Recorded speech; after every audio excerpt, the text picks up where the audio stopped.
Stop building multi-agent system. Most of you don't actually need them. I know this is not what you wanted to hear. It sounds great. The multi-agents looks good in the architecture. It's all what big posts talk about. But here is the reality. 70% of the teams that I actually work with who build these multi-agent system, they should actually be single agents instead. They're adding the orchestration complexity. They're adding these sequential latency which they are not aware of. And they start adding these debugging nightmares at 2 a.m. calls. So all these things can actually be minimized when they start using this single agents, which is good enough for their application. So single agent with good tool selection could actually solve faster and much cheaper. So this is not about the multi-agent systems are actually bad. It's about you making a right decision based on your actual constraint. Let me show you when to use what and more importantly, how to know the difference. See, here is a pattern that I see every time, and this happens every week with every new development that's happening right now. Teams, they just look into their problem and they look into the problem that says as I want to process the customer order, I want to check the inventory, I want to send the notification. The first instinct will be there are three different things that I want to do and I want three specialized agent. So they will build, let's say, an agent one with orders processing specialist, and they will build an agent 2 which will be inventory management specialist, and agent 3 would be the notification specialist. The orchestrator agent will coordinate all these individual agents. Now what they have is basically they have 4 agents: an orchestration layer, state management between these individual agents, and more importantly, the retry logic at multiple levels because it's a multi-agent system. The question that nobody asked over here is, can a single agent with 3 tools handle this? The answer is, in most of the scenarios, it's actually yes. It's actually yes. A single agent would sound simple. It might sound simple, and it doesn't feel like real AI engineering itself when you look into the tech management if you take it to it. But here is the truth. The production system are not supposed to be impressive. The production system should be impressive from the simplicity and the less complexity that you're adding it over here. Because at the production level, it should work in a reliable manner. And reliability usually comes from simplicity, not from sophistication. Now, the question that comes over here is, when does the single agent would win? Let me give you an example. So one of the client came to me and the request was, we need a customer service agent that can look up the orders, check the shipping status, and finally they want to escalate to humans for refund. Okay, this is the exact requirement that I got from a client. Now for this, the proposed architecture was, we'll have a planner agent. Okay, what is it? We'll have a planner agent, and then along with that they will decided that they will have a 3 worker agent and 1 orchestration layer. This is their proposed architecture. Now in such scenario, what we have actually built and proposed for them is a single agent with 3 tools and 1 prompt. This is what was proposed and built for them. A single agent will have 3 tools, one for querying the order, another one is for checking the shipping, and third one is for escalate to the human. That's it. That's a simple system is actually required for us to solve this problem. The agent will get a query. Now, once the agent will get a query using this query orders, it decides, generally we get the call to the LLM itself, and the LLM will decide as which tool to call. It will assemble the response, done. That's it. That is more than enough. The agent will, the single LLM will reason as which tool to call. Now, if you look into the cost, that is their plan versus the one that we proposed in the multi-agent approach, the planner call was 800 tokens, the worker one call was 600 tokens, worker two 500 tokens, and planner synthesis 700 tokens. So total it was coming to closer to 2600 tokens, which is equivalent to $0.03, $0.08 per request.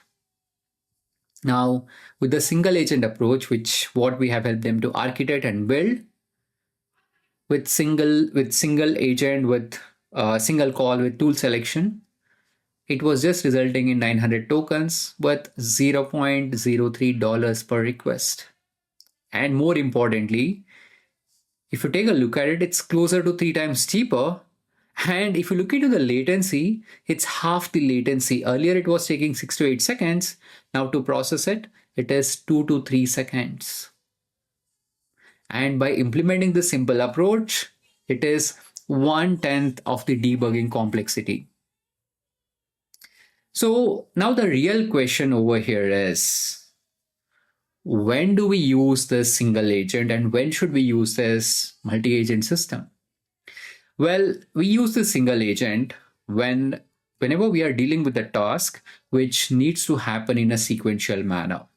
That is, irrespective of how it needs to be done, if the task is supposed to be done in a sequential way, okay, that means if you have to call one agent and before calling another agent, I have to wait.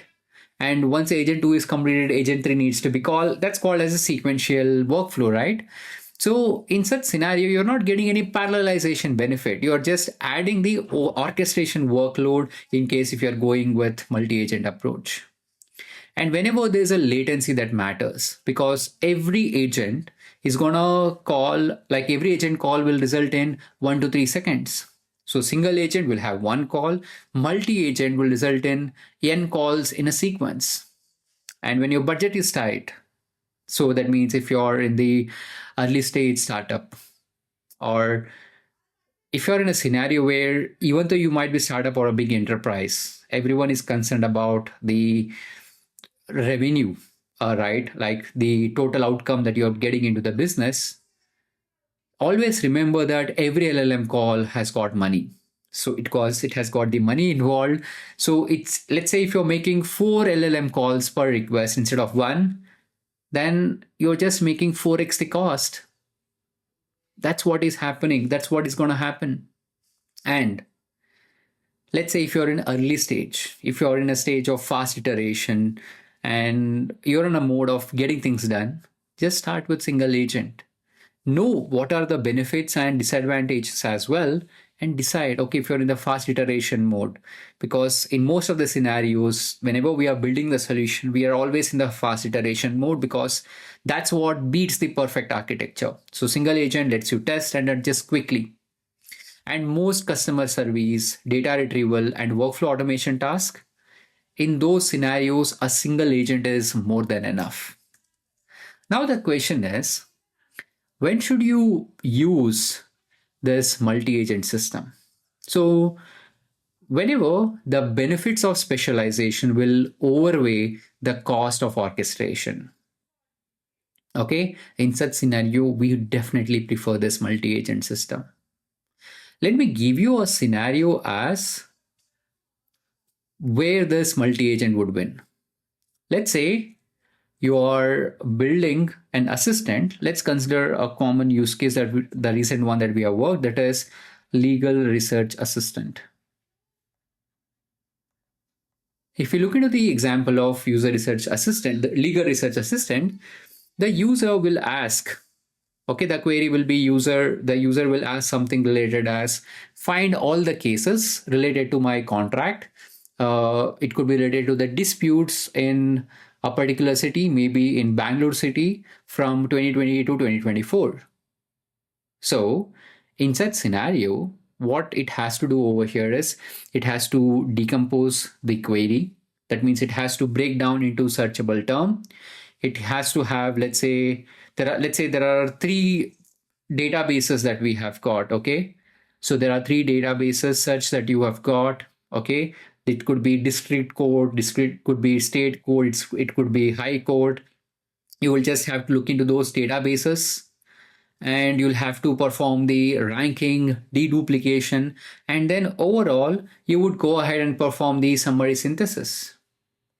So in such scenario, you have to do parallel processing. There is a true parallelization that is happening. And here in this scenario, having the specialization would actually help. Let's say if there is district court, if there is state court, and like district court, high court, and supreme court, like there are multiple legal systems, codes that we have got, it requires, let's say, different kind of prompting. Specialized agents would actually do better. And the other benefit that we would get over here is by using this isolated failure domains. That means if any one court's data API is not available, then your assistant should not fail. You can have this benefit over here. And let's say you need to have a different tool set per agent. That means for each database, you need different authentication, different query format, different types of error handling. In such scenario, these separate agents would actually make this cleaner. But in the case, like overall in this scenario, even if you add the orchestration, even if you add that complexity, it would be worth it. Okay, so by implementing these in these kind of complex scenarios, by having this multi-agent system would be beneficial whenever we want to have true parallelization, specialization benefits, and when we have this isolated failure that actually matters, and when the scale requires the distribution. So if you check all these four boxes in your project, then build the multi-agent system. If you check less than three, then just start with single project, single agent, and then increase the complexity. Now, let me give you a quick decision framework. This is a common framework that we follow in our teams when it comes to making this decision. Step one, what you need to do is you need to map the task flow. So draw out clearly what needs to happen, like user query, task 1, task 2, task 3, task 4, task 5, and then response. Just look at all these tasks, whether task 1, task 2, task 3, are they truly independent, or is there any dependency between them? If they are dependent, if they are sequential, start with single agent. There's no debate. But if they are parallel, continue with step 2. So that's what you need to do. Continue with the step 2. Then what is the step 2? You need to calculate the orchestration tax. So multi-agent is going to add the state management. You need to manage the context memory, short-term memory, long-term memory, the error handling, retry coordination, debugging complexity, cost multiplier, orchestration latency. These are the key things that it would add. That's called as the orchestration tax. The tax is always paid. So every request, you need to pay this tax, and it is forever once you design the system and make it into the production. So now the question that comes over here is, does the parallelization really save you enough for you to justify this tax? So think of it. Let's say if the latency drops from 3 seconds to 3 seconds, maybe it's worth it. But if the latency drops from, let's say, 2 seconds to 1.5 millisecond, 1.5 seconds, maybe it's just 0.5 seconds, probably it's not worth it. And step 3, test with single agent. Build a simplest version that could work. Single agent, having the multiple tools with clear prompting, deploy it and do the measurement of latency like P95, P99 latency, success rate, cost per request, user satisfaction. Does it work well? Then ship it. If it failed because of lack of specialization, then it's worth it to consider the multi-agent. Then step number 4, add the complexity only when it is proven necessary. So don't architect for theoretical scale. So architect for your current constraint. So when you hit 1000 requests per day, and when you find that, okay, single agent is too slow, that's when add the parallelization. When you hit rate limits, add multiple models. When debugging becomes impossible, then you consider the simplification, not more agents. So The rule should always be like this: start simple, measure, add complexity only when the data that you have is going to prove it. Else, just continue. And always try to keep it, I would always try to simplify as much as possible. Okay. So, guys, so yeah, I think this talks about the quick decision tree, truly parallel. Yes, continue. Does specialized improve outcome? Yes, continue. Benefits exceed orchestration? Yes, multi-agent. So overall, I can say that multi-agent is not bad, but it's just usually unnecessary because at the end of the day, it is going to have its own cost involved.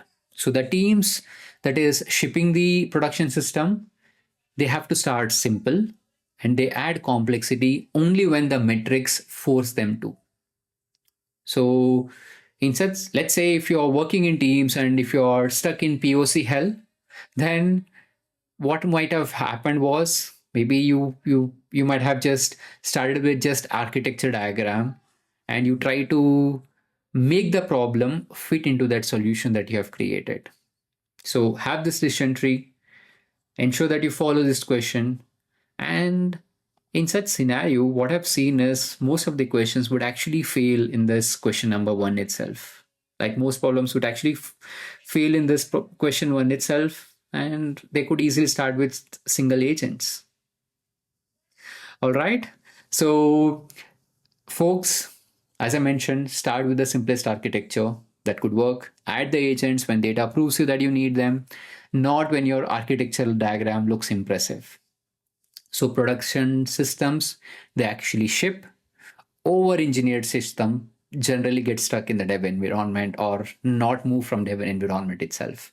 So if you're learning to make these kind of architectural decision based on real production constraint, and if you're interested in learning these kind of scenarios and understand in depth, I'm running the 8-week Agentic AI Enterprise Ready Bootcamp that's starting in February. So, and we also run cohorts every month as well, where I'll be teaching you in depth, where we build these systems together, we'll deploy them, measure them, make decisions based on the real data, not based on blog post. The link is in the description if you want to join. So thanks for watching. Subscribe to our channel for more such in-depth content on agentic AI and interview preparation. I look forward to helping you in your agentic AI journey.